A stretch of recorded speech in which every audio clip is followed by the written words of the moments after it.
পাথর বোঝাই লরি উঠতেই বিপত্তি, ভেঙে পড়ল কৈলাসহর লাগোয়া কিনাইচর এলাকার বেইলি ব্রিজ।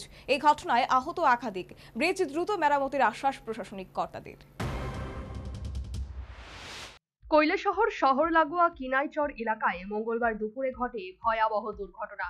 পাথর বোঝাই একটি লরি ব্রিজের উপর উঠতেই আচমকা ভেঙে পড়ে লোহার তৈরি বেইলি ব্রিজ। এতে গাড়ি চালক সহ দুই পথচারী মহিলা আহত হন।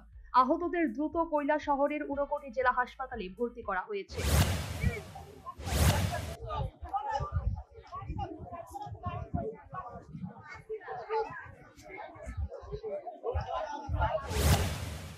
2008 সালে তদানীন্তন পূর্ত দপ্তরের উদ্যোগে কৈলাসহর শহর থেকে শ্রীরামপুর গ্রাম পঞ্চায়েতের 6 নম্বর ওয়ার্ডের কিনাইরচর গ্রামে সহজে যাতায়াতের জন্য এই ব্রিজ বসানো হয়েছিল। গ্রামবাসীরা এই সেতুর উপর দিয়ে শহরে আসা যাওয়া করতেন, কিন্তু মঙ্গলবার দুপুরে একটি পাথর বোঝাই লরি সেতুর উপর উঠতেই তা ভেঙে পড়ে যায়। সেই সময় ব্রিজের উপর দিয়ে পায়ে হেঁটে যাচ্ছিলেন দুই মহিলা, তারাও নিচে পড়ে গুরুতর জখম হন। অন্যদিকে বিপরীত দিক থেকে আসা একটি ব্যাটারি চালিত অটো উল্টে যায়।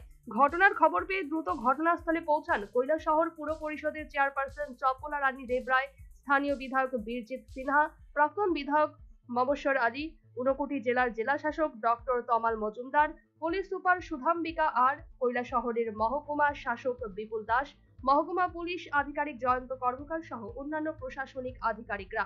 এই বিষয়ে কৈলাসহর মহকুমা শাসক বিপুল দাস বলেন, কিনারচর গ্রামের রাস্তাটি পূর্ত দপ্তরের হলেও সাম্প্রতিককালে প্রধানমন্ত্রী গ্রাম সড়ক যোজনা প্রকল্পের আওতায় সংস্কারের কাজ শুরু হয়েছে।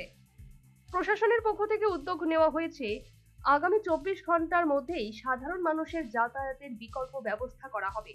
বর্তমানে আহতদের চিকিৎসার জন্য ব্যবস্থা করছে প্রশাসন।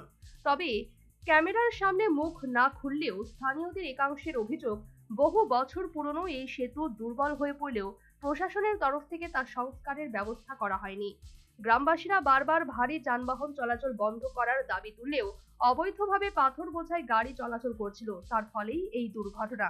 Bureau report, news vanguard.